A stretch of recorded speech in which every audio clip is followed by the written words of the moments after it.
అమావాస్య రోజు దయ్యాలు ఎక్కువ తిరుగుతుంటాయి, ఆత్మలు ఎక్కువ తిరుగుతాయి. మిగతా రోజుల్లో పడుకుంటాయి. ఏముందిలే ఇంకా పడుకో. పౌర్ణమి తర్వాత చంద్రుడికి మధ్యలో చేతబడి చేశారు, బొమ్మలకు సూదులు గుచ్చుతారు, నిమ్మకాయలు పెట్టి తంత్ర విద్యలు, తాంత్రిక విద్యలు అని అంటున్నారు. ఇవన్నీ నమ్మచ్చంటారు గురుగారు? 100%. ఆధ్యాత్మికంలో ఈ తాంత్రిక విద్యలు అంటే ఉంటాయంటారు గురుగారు? 100% ఉన్నాయి. మరి మీలాంటి యోగులు, సిద్ధులు ఇవన్నీ మార్చలేరంటారా? స్వామీజీకి ఏమి పెద్దగా తెలియదు, రాత్రంతా కూర్చొని ఇన్స్టాలు, యూట్యూబ్లు బాగా చూస్తారు, చాలా సబ్జెక్టుల మీద చూస్తారు. చూసిన తర్వాత వాటినే పగలు ఆయన వల్ల వేస్తారు, అందరికీ చెప్తుంటారు. అదే జ్ఞానం అనుకుంటున్నారు ప్రజలు అని చాలామంది కామెంట్ చేస్తారు. నాకు ఇన్స్టాగ్రామ్ అంటే ఎటువంటిది కూడా తెలియదు. అసలు నేను సోషల్ మీడియాలో ఉండి చూడాలనుకునే అవసరం కూడా నాకు లేదు. ఒక దళిత సమాజ వర్గం చెందిన వ్యక్తి వాళ్ళ తాత చెప్పులు కుట్టేవాడు గతంలో. ఈయన స్వామీజీనా, ఈయన కాషాయ దుస్తులు ధరించి అమ్మవారిని పూజిస్తుంటే మేము ఆయన ఆ ముంగిటికి వెళ్ళాలా?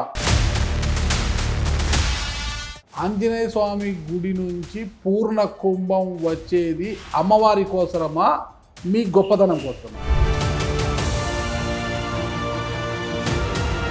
అమ్మవారు నిర్గుణ స్వరూపిణి, నేను సాకారమైనట్టు గురుమూర్తిని. అది ఎవరి గొప్పతనం? అమ్మవారికి వస్తుంది కదా, అంటే మీకోసం కాదు కదా. మిమ్మల్ని చూసా, అమ్మవారిని చూసా? అమ్మని చూసే ఈ పీఠం సృష్టికర్త మీరు. శ్రీ శ్రీ శ్రీ నేనే కాదు, అమ్మవారు. Okay okay. నిజం చెప్పాలంటే మీరు పెద్దవారి వయసులో ఇదన్న మమ నాకేం తెలియదు. ఇంత టెక్నాలజీ పెరిగిపోయింది కదా ఈ రోజుల్లో, సైన్స్ టెక్నాలజీ పెరిగిపోయింది, ప్రపంచమే మనకు గుప్పిట్లోకి వచ్చింది. ఆర్టిఫిషియల్ ఇంటెలిజెంట్తో అన్ని మీలాంటి స్వామీజీలు కూడా కూర్చోబెట్టి చేసేంత టెక్నాలజీ వచ్చింటే ఈరోజు ఇంకా నేను అమ్మవారిని అడిగాను, అమ్మవారు పలికారు అంటే ఎలా? మనోవిజ్ఞానానికి బయాలజికల్ ప్రూఫ్స్ ఉండవు.